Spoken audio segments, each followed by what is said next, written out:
Hi, you're listening to Not the Girl Next Door show, and I have Abstract Manor with us. Who do I have today? You've got David Carroll. This is Mike Evans. Adam Evans, no relation to that guy. And John Barrier. And can you tell us a bit about the band, like where you guys are from, about your music? Yeah, we're based out of Raleigh, North Carolina, and this is a project that was started years ago by me and Adam, and we finally got to a point where we take it, try to find a studio to get this music out to the world. And we actually ran into a little spot in Anger, which is near us, and met John Barrier and Mike Evans through the studio. John Barrier is the producer of our music. Okay. Mm-hmm. And had you guys always been friends together before the band, or how'd you guys meet up before that? So me and Adam have been friends for how long? What you think, Adam? About 11, 12 years? Yeah, about that long. Dave and I met. He was working at a band project, and one of those transpired, and they needed a singer for a little bit, and then I worked with those guys for a little while, and then we kind of lost touch for a bit, and then kind of came back around, I don't know, probably 5 or 6 years ago, something like that. Uh-huh. Yeah, something like that. Yeah, and then kind of started doing some writing, and, once we felt like we had enough material where it was like, it's time to, we felt like we had some stuff that was at least worth recording, and it was kind of time to move forward with it, and that's what we did, and that's how we ended up with these cats, with John and Mike.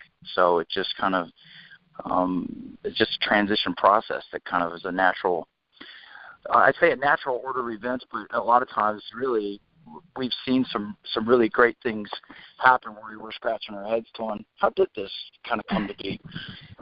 Right place, right time, right people, great musicians, and I'm speaking of these guys, not myself, of course, but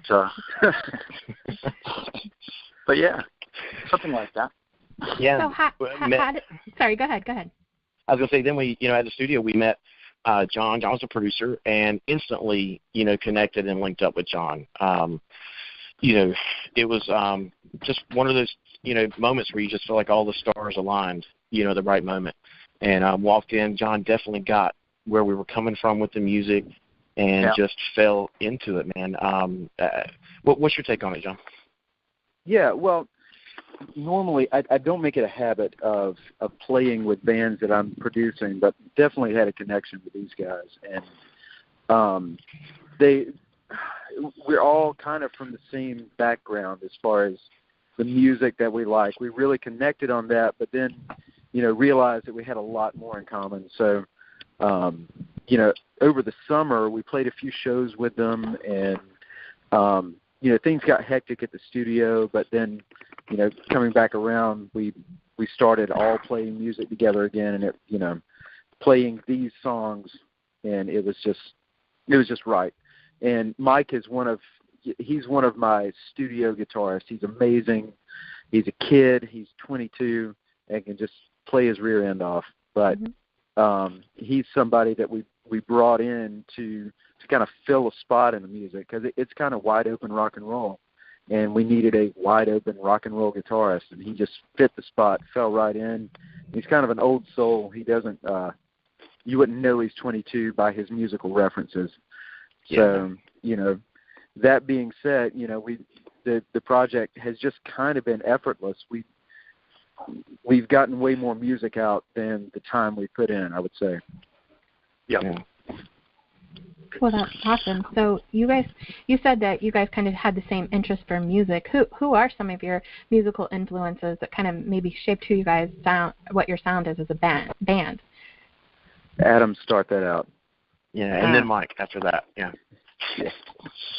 Well, I'll try to keep it as short as possible. I just have a lot of I just say the first ones that spring to mind. Some of my favorites, like old stuff like Zeppelin and Dio, Priest. I'm a huge fan of those bands, and those are, Zeppelin not, of course, but I'd like to think of what we do as a band is sort of similar in that we try not to be defined by genres, and so I have a lot of those different influences.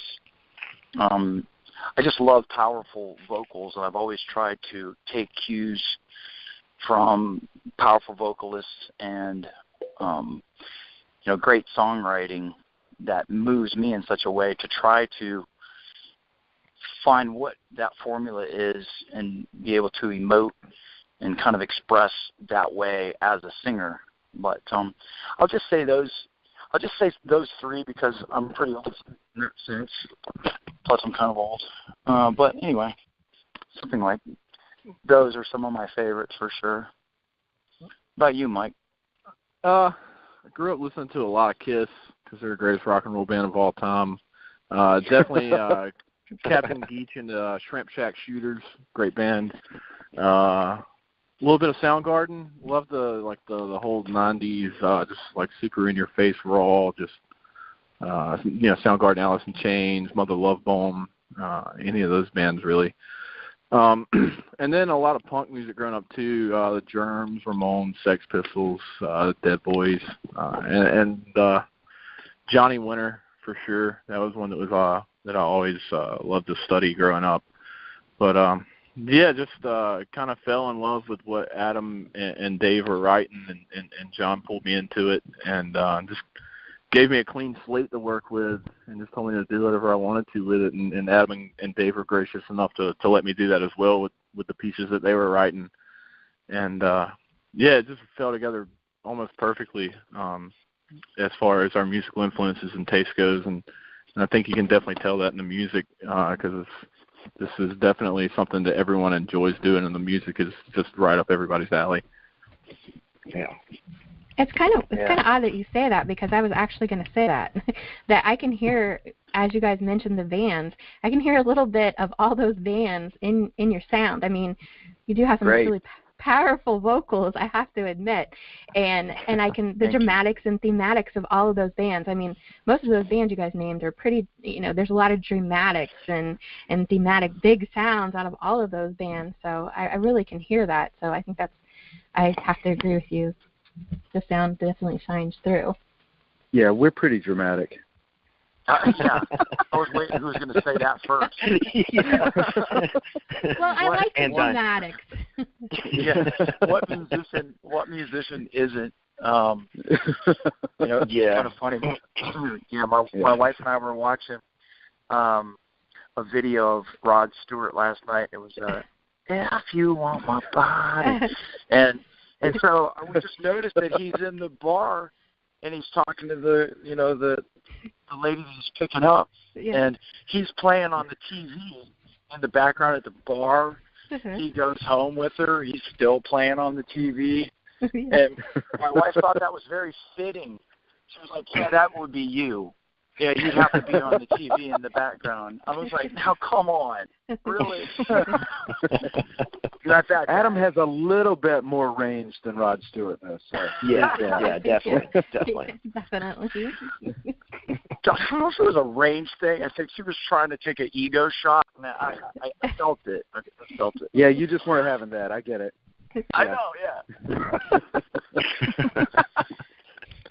Now you guys do have like a broad range of music, and I don't want you to really tell me like a resolute subgenre, because I have to admit you guys don't fit. I can't say, I myself as a listener can't say, oh, they're just hard rock, or oh, they're just this, or oh, they're not that. You have a broad range of music from ballads to dramatics. I mean, what kind of music would you describe to listeners that have never heard Abstract Manor before? What kind of music would you say you're putting out as a sound? Hey, Dave, can I take rock this one? And roll band.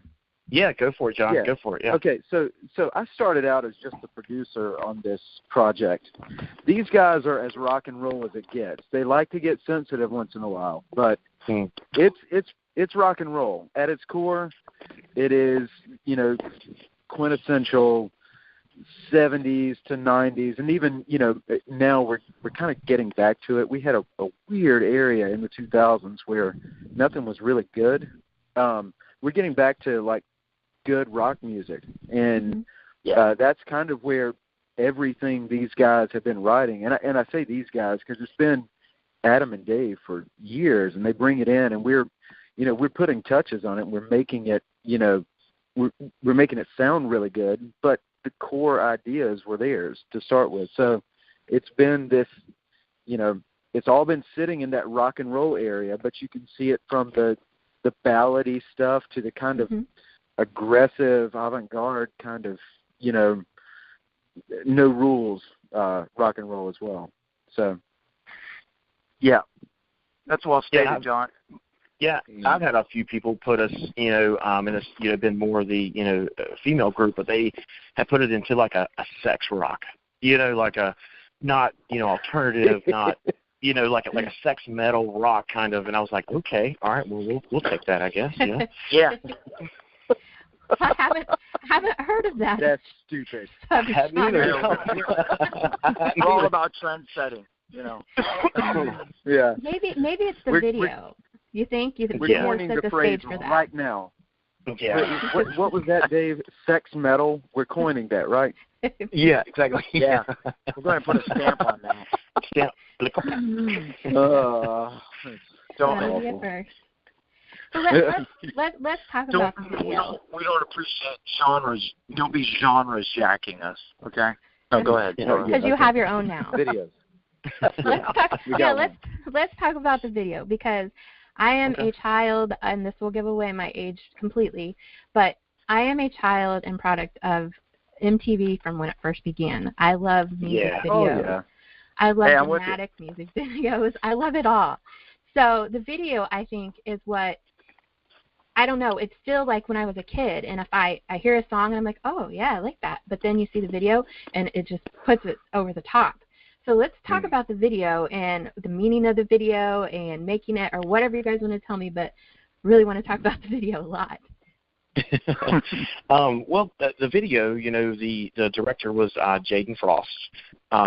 He does a lot of horror short films, and you know, just in our area, you know, we got connected with him, and he put a post up on Facebook that said, you know, if you're not, you know, putting a video out there to showcase what your ideas for the song, then what are you doing? You know, and it just, his post hit home with me, and I reached right out to him on Messenger and connected with him, and me and Adam sat down, you know, and had very lengthy conversations on what we were looking for on the video. And it's kind of funny because we kept throwing things up as it was coming to the shoot date. We're like, we want to do this, we want to do that, and he was just, you know, kind of rattled because he understood the vision, but we kind of, you know, got him to it, just kind of, you know, clawing, you know, fighting us the whole way. But we wanted to come up with this, you know, this idea that, you know, there's a point of a, you know, enchantment, you know, that we wanted to bring across in that video. And we shot it all in my basement, which was really cool. We kept changing sets and pulling down all these different backdrops and stuff to make it seem like it was, you know, different places. And we wanted, you know, the predator to be this, you know, a creature that was not really a creature, but this kind of person that was able to be enchanted up. And the, you know, the girl that was in it, she's the Serpent Queen, is, you know, lusting for him, you know, and pulls him back out, and has this intimate, you know, moment with him, you know, and that he's, you know, someone who had already, you know, passed on. And a lot of the lyrics, we wanted to make sure that, you know, we could, you know, like the, you know, open lyric, you know, 1,000 roses I would lay at your feet, you know, if you would love me again. And it really took a point of bringing so many different props in it that would take it old school, like the chair that's in that video, I found on Craigslist. And we needed this predator chair, you know, this high-topped, you know, back, you know, kind of epic chair. And they were selling it, and the company actually let me rent it for the shoot. And it was, you know, all velvet, really cool. And the everything that went involved with making that video was just a huge collaborative effort. And at the very end, we even decided we weren't sure whether we were going to do the paint, to add this paint effect on Adam, or not. And it just kind of come right at the very end of the day of. And we just wanted to create this realm, because with being abstract man or with a name like that, you lend to the artistic side, of things. And we wanted to use that as well. What do you think, Adam? Well, is there another aspect of that question that you would like me to address? Like, did that kind of cover the ground that you were looking at? Well, definitely. Okay, from the outside looking in, let me explain something about this video. Now, you have to understand that I'm the music producer. I don't do the video stuff. So, this is John, by the way. Okay. These guys had a vision walking in that Jaden wasn't familiar with. He didn't understand how to get from. He's got a very horror background. Right. And so to get from where he was to where they were was a challenge for him, up to the point that there was some insistence on the snake, and Jaden was opposed. And the snake's name was Cheech, by the way. Well, with the snake, I was driving down the road and it popped into my head. I said, I know what we need for this video, and I said it's got to be a snake. And the python. I remember the phone call. Yeah, no, that's what I was just about to tell you. I wanted an albino python, so it really popped on camera. But I'm driving down Capitol Boulevard, downtown Raleigh, and I just called Dave up on the phone. I was like, "Hey, man," I said, "I got an idea we've got to have for this video." And he's like, "What?" Anything, man. You can tell he's like, he's yeah. What do you think, dude? We need a snake. He's like, okay, great. What kind of snake? And I was like, I'm thinking an albino python would be really good. Okay, no problem. I'm gonna check it out right here.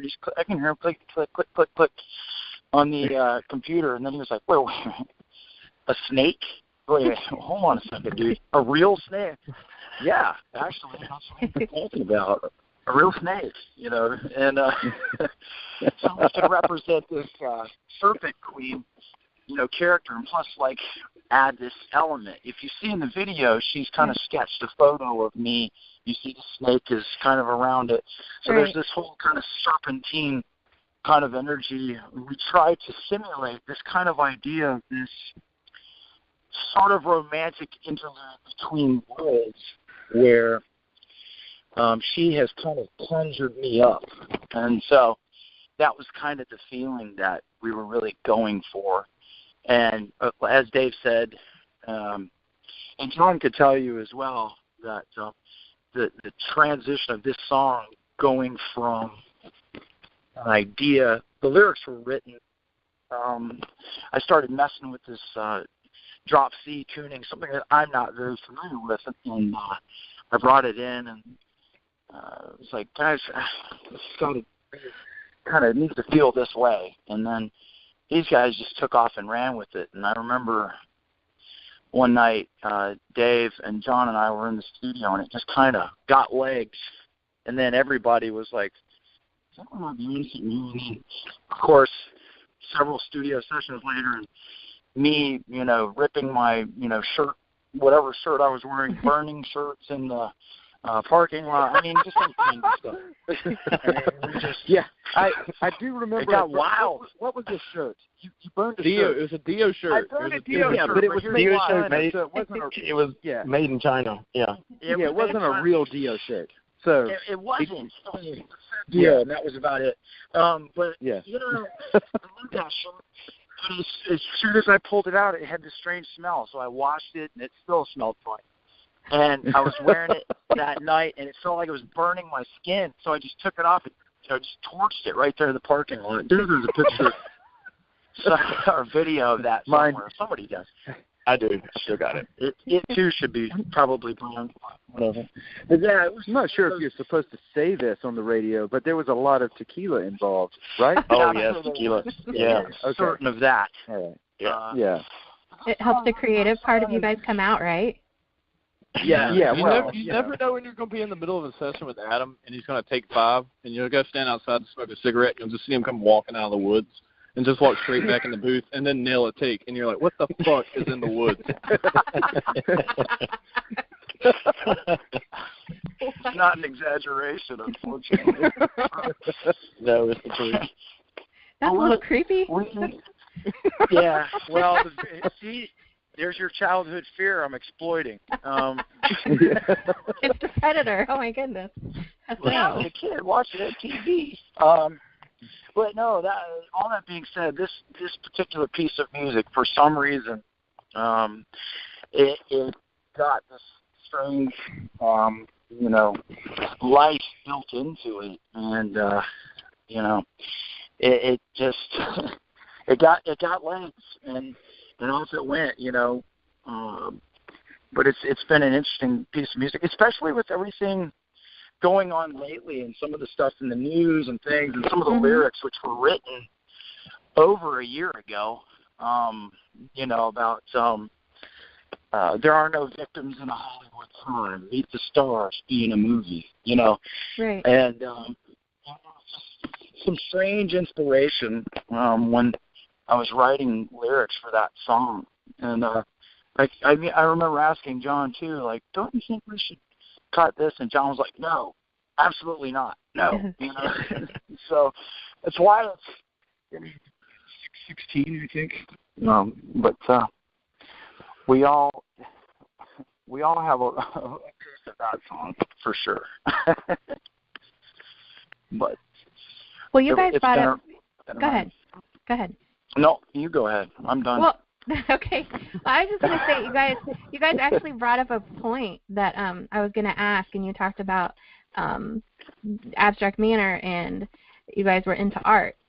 Tell me what brought about the name Abstract Manor. How did you guys decide on that name, and what does it mean to you? Take it away, Dave. Gosh, man. So, one thing for me and Adam that we've always, when we spent the years we did down here, in our jam spot, just enjoying music and writing it and coming from a point of just, the song is king. Whatever is coming about, we're gonna do it to the best it can be. And we didn't want to be painted in one way or the other. We wanted to be abstract. We wanted to be different than the norm. We wanted to come from a place of not really, they're 90s rock redone, or right. They're metal, or they're this or they're that, and we, our name, we also wanted it to be different than, any, and our name has really been the subject of so many different conversations as this band has grown. And for whatever reason, it has stuck with the placement of, me and Adam both enjoy art a lot. And, we, love, things that will bring out an emotion.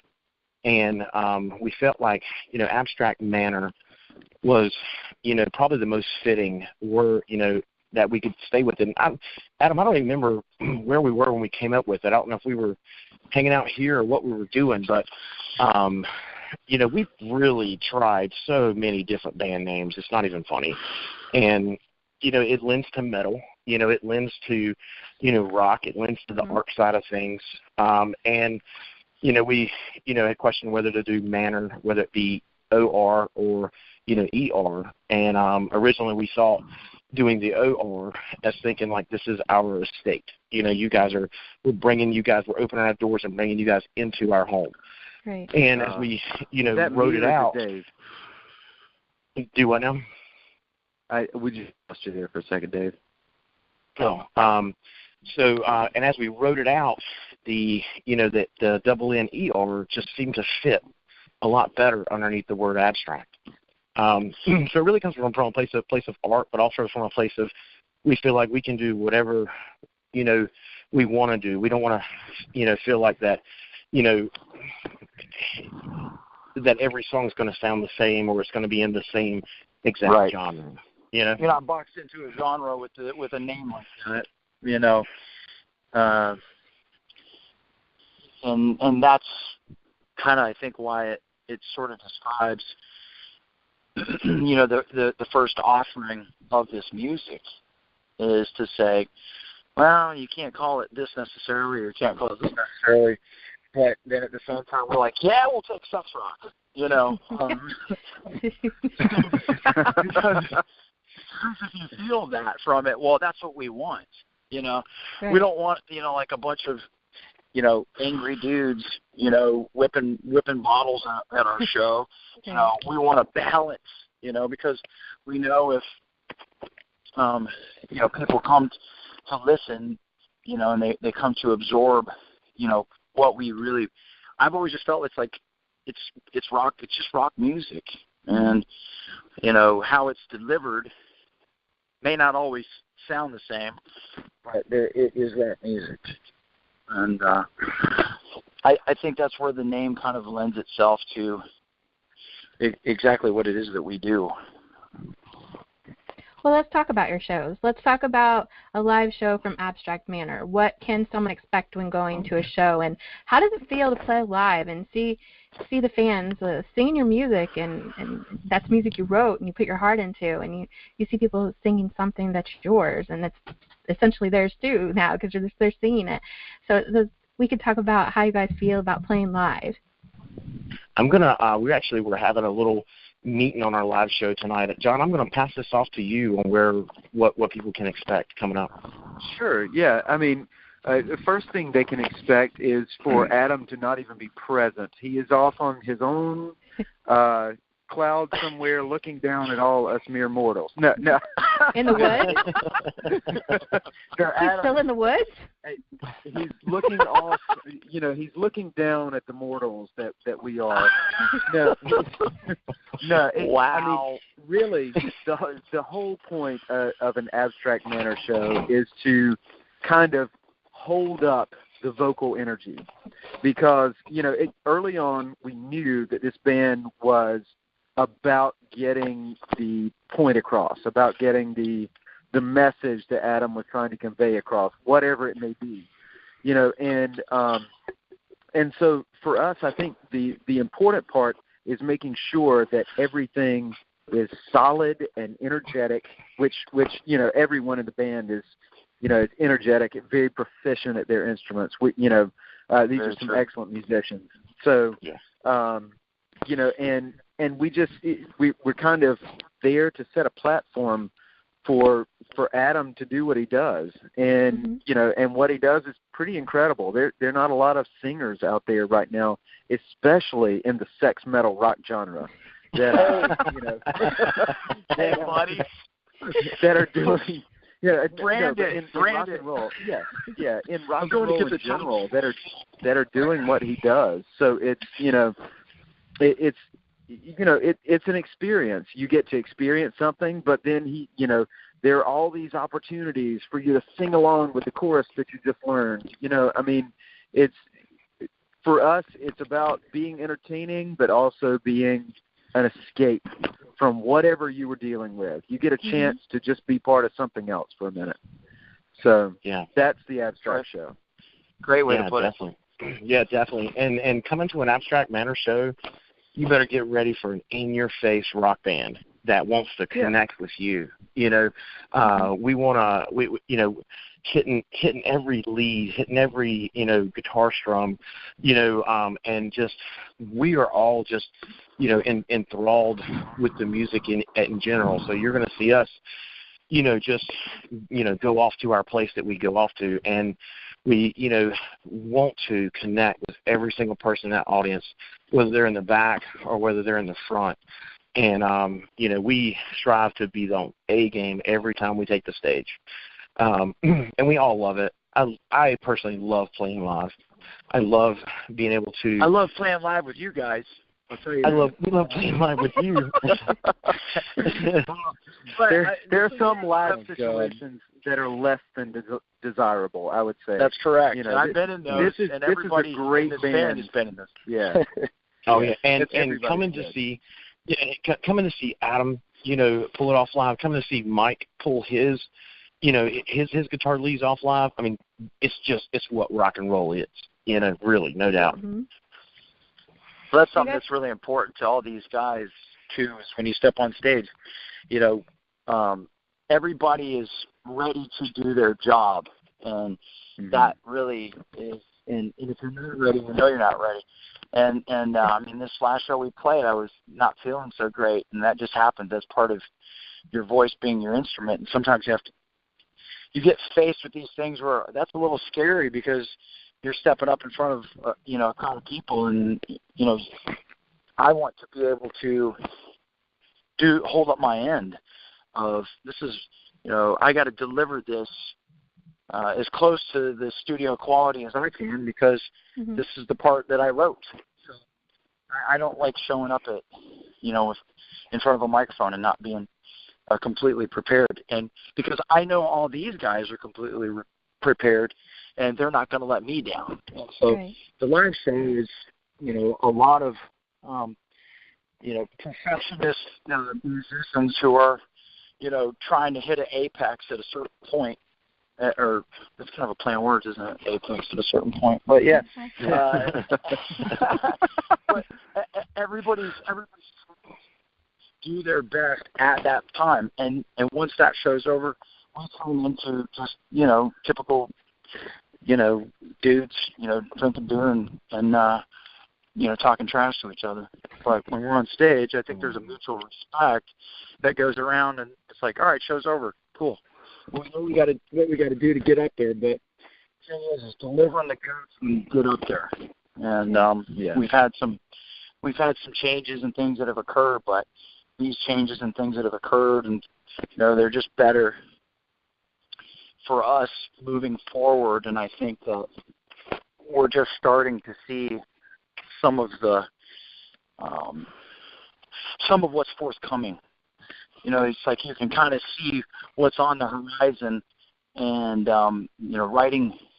What I hope is writing more great music with a great bunch of guys, but also being able to enjoy that, where you don't get too far away from your journey. Like this all started right here with with this idea, and then because once you write a song and then you share it. It's not yours anymore. It's this group of guys and production from, guys like John and Mike who, John said it earlier where they were talking about putting touches, they put touches on this music. They wrote whole pieces of this music based on stuff that Dave and I brought in. And so, I think it's an understatement to say putting touches on it. Yeah, this for is sure, real work, real work. And, John's being gracious, but fact is, there were pieces of music that were written specifically for stuff that, people love to use the term organically. It came together organically, but it still is. You have to start somewhere. We're all sitting on a bed somewhere or sitting on a back porch or somewhere and you're strumming your guitar and you get this idea, and then all of a sudden, the sky opens up and clouds flow into your head and music starts coming out, and you have this great moment. Everybody needs to know about it. That's when you write a song. That's how it feels to me. Yeah, Adam, pulling all that back around, if we were talking about Predator, which is the single, that's the one that's out there, which is weird because it's over 6 minutes long. I mean, why would you do that? But that was your idea. There was literally no way not to do that. Fitting. When we you were right. When we put this song together, like Adam and Dave were talking earlier, it was the three of us in the studio late at night. I thought I had a great idea for it, and nobody liked it, and so I was like, well, you know what? Let's just go jam it. So I'm the drummer in this band, but for whatever reason, Dave gets on the drums. I get on guitar, and Adam is screaming his guts out, and we put the core of this song together in the most awkward way possible. And for the next two studio sessions, it was just about, okay, well, the song's done. What do we do to it now? Because that live session was that was the song. We didn't change it much after that. So we really didn't. That's right. Yeah. So you never know how it's going to work out. Very true. That's the best way. And also at live shows, you're liable to see Adam shirtless. I'm just saying. Yeah. That's Yeah, possible. it's kind of funny because since the Predator video, because even at this last one, people like pointing at my shirt like, aren't you going to take that off? And I was like, Oh, God. kidding me right now? And then The tattoo is real, folks. It's not for the video, okay? yeah. Those are real stamped green wings on them. Ambler even said in the interview we did with her, she said, "What? I was a little disappointed." I was like, "Why? Oh, you didn't take the shirt off." I was like, "What?" Sex Anyway. rock metal. What do you There mean? you go. There you go. Next show, I guess I'll have to try to make it like it's spontaneous, but for some reason it always comes off on Predator, which is exactly what happened in the studio. So it just makes perfect sense. Man, you guys are carving out that subgenre of text metal, I guess. I don't know. You're defining it. Defining. We're bringing it back. I'm sure it's been here before. No one remembers it, though. Yeah. Now, you guys talk about things. You guys talk about things that you have on the horizon. I want to talk about a big thing you guys have on the horizon, and that's Rocklahoma at the Dark Side stage. So, talk to us a little bit about that. Oh my gosh! Oh, we're so stoked. I mean, we're so humbled just to even have the opportunity, or that we would be, in the opportunity where somebody would say, "Hey, yeah, these guys would, fit for the show." Man, and we're putting it all together strategically because it's a 14-hour drive for us. Mm-hmm. And we're going on at midnight on Wednesday. Mm-hmm. And there's so many killer bands that are playing with us there. Yeah. So we're going to be loading up Wednesday night and, heading across the country and, pulling in at sometime around midday. And, we're really excited for this opportunity. We're, going to bring a lot of really cool things on our live show that hopefully will set us apart, and we can be memorable from it. But, man, what a great opportunity. Rocklahoma, I mean, come on. That is just so awesome. And thanks for Chris, who's putting it all together. He's got a lot of people working hard, the sound guys, stage guys, the guys who are setting up all the, speakers and everything for all the bands to be able to be heard. The tent guy, Chris, putting it all together. We're so excited, and I mean, I just can't even explain it really all the way, but we're going to be there and we're going to be bringing it. There ain't no doubt about it. That's my thoughts on it. What do you guys think? Well, I like Mike, the idea that Mike, are you alive? Yeah, I'm still over here somewhere. Sleeping in the field over there? No, I mean, it's just going to be a really in-your-face, loud rock and roll show. Exactly what you expect when you get to a festival like this. Just a bunch of sweaty dudes playing rock and roll. I mean, what else do you want to come see? No, but I mean, some of the other bands that are playing the main stage. I mean, these are the guys that are the reason that we do what we do. Very true. And it's almost when you get that phone call that you're playing a show like this, it's what you when you get the guitar for the first time and you actually learn how to play it. It brings you back home and makes you realize that this is the reason what you do, and obviously this is a small step in a series of steps that we want to take to get to where we really want to be. And it's absolutely awesome that someone thinks enough of us to afford us the opportunity to do something like this. Yeah. Yep. Totally. What is it about festivals as a band? I mean, bands like thrive to play festivals. What is it about the festivals? I really don't know, and this is a sincere question. Why do bands want to play festivals like these, large festivals? I guess it would just be like the energy of all these people. Yeah. I mean, you got thousands of people there just lining up to come hang out and listen to music for an entire weekend. And I mean, what's cooler than that is that you all share a common thread with everyone there that they just want to hear music. They want to hear good music, and hopefully you can give them something to remember by coming to see you. I guess that's what it is. I mean, it's just a giant place where everyone gathers to share what they've got to share with the world, and people just gather around to support you and give you that opportunity. There's a completely different energy at festivals because these people are like dedicated to being there for music. It's not your bar crowd. Yeah, it's not your weekend, we're going to see a show tonight crowd. It's like, we're going out of town to see some music. Are you game, or are you going to stay home? So that's kind of the whole festival atmosphere is a different energy, and it's the kind of energy that is just soaking up music. And and I think that goes for just about any music festival. But it's awesome when you're playing a rock music festival where people like what you're doing. Mm-hmm. So that's cool. And they're like you said, John, they're there for that reason only. They're there to, and if they walk up and listen to you, you're getting that opportunity to expose your music to this whole new group of people that otherwise maybe wouldn't have heard it. Whereas even if you're playing a local show, a lot of times you're playing with 4 other acts or 3 other acts or whatever. Yes, you're exposing your music to these, other bands' fans, but then a lot of times, people show up only to hear their band that they're here to play with. So how many people do you bring with you? You show up at a festival, you've got, 1,000, 2,000, 3,000 people, who are there for that specific purpose, is to say, let's check this band out. Yeah, I think last year there was 70,000 people at the Rocklahoma Festival. Mm-hmm. And, I mean, all these guys hit the mark on it. I mean, you work so hard when you book a show at a venue. You're making flyers, you're making an event on Facebook, you're sharing it and keep plugging in the comment section. At festivals, people are driving, sometimes, 7 hours to 15 hours just to go to that festival. Right. And you're just surrounded by, people that all they want to do is they want to be there, they want to drink, they want to have fun, and they want to listen to music.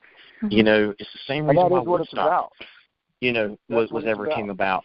Yeah, I mean, it's, I feel like that I would rather play festivals than venues, because you've got so many people that are the only reason why they're there is because they love music.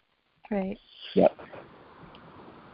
So talk about what's coming up for 2018, for the rest of 2018 for Abstract Manor. What else is on the horizon? Are you guys recording any new music, making new music videos? What can we expect? Yeah, all of that across the board. Yeah, we've got April 14th, we're opening up for Flaw in Fayetteville, and also Co-op, who is the son of Alice Cooper. It's his band. Oh. We're going to be, and it's the American Tattoo Society. It's a really big gig for us. We'll be hitting that stage in April, and we're shooting a music video for Supernova coming up. That's going to be March 11th, which is actually going to be the day that this airs. And so we've definitely got, throughout 2018 is going to be, of course, continuing to record in the studio, every week working on music to get out, and continuing to make music videos as well. The EP as well. Yeah, EP is going to be dropping, which is going to include a new song called Free My Soul. That's going to be out. We're going to release that for sale organically at the Tattoo Festival. It'll be on Spotify, Google Play, iTunes, all that kind of stuff on April 15th. So we're just digging deep. We've also got another really cool show called Dominate Me, which is kind of an S&M genre of a show, which is really cool. He saw the Predator video, and the guy who's running it reached out, and he was like, we have to have you guys play Predator at this show. That's happening in August. And talks with another festival that's coming up in the end of August as well. So we're pretty much, we're going to have probably about 2 local shows, but we're hitting, Ohio, Oklahoma. We're lining up with Alice, Sweet Alice, in conversation with them about playing out in Nashville. Yep, talking out in Nashville, playing with those guys. So we're just networking and getting, outside of our box, because the world is large. you know, and if you're not out there face-to-face with people, then they're just hearing your track, you know, maybe on Spotify, but the way to really, you know, get it out there is to be face-to-face, get that live show, and you know, let them connect, you know, on that level with you as well. So we're, you know, music videos, recording, festivals, shows coming up, all kinds of stuff. So much more sex rock, you can't even stand it. So where can people find your sex rock at? Where can they find your music, your merchandise? Where can they find you and support you online? Oh, man. So I would say this day, right now, the simple thing, I mean, of course, it's on iTunes, it's on Spotify, Google Play, most of all your normal music outlets you can find us at. But I would say probably Spotify. And we want to also give a big shout out to Curtain Call Records as well. Everybody involved with those guys are the reason why we're playing Rocklahoma, and that our video is getting and our music is getting to a lot of places that it wouldn't have without their help. And I really wanted to thank Gigi and everybody that's involved with Rock Rage Radio and Curtain Call Records. But, you know, you can go to Spotify and pick up everything we have right now. YouTube is a great place as well. All of our stuff is on YouTube right now. Yeah, I mean, most of all your places, you can just really, and with the name Abstract Manor, you can Google it, and, you know, all our stuff comes right up. Well, thank you guys. Thanks for coming to the show today and talking with me. And you guys come on anytime, and you guys can promote your shows, do whatever you want on my Facebook page at Not the Girl Next Door Show. I thank you guys for coming on today. Oh, definitely. Thank you for having us. Awesome. Thank you so much.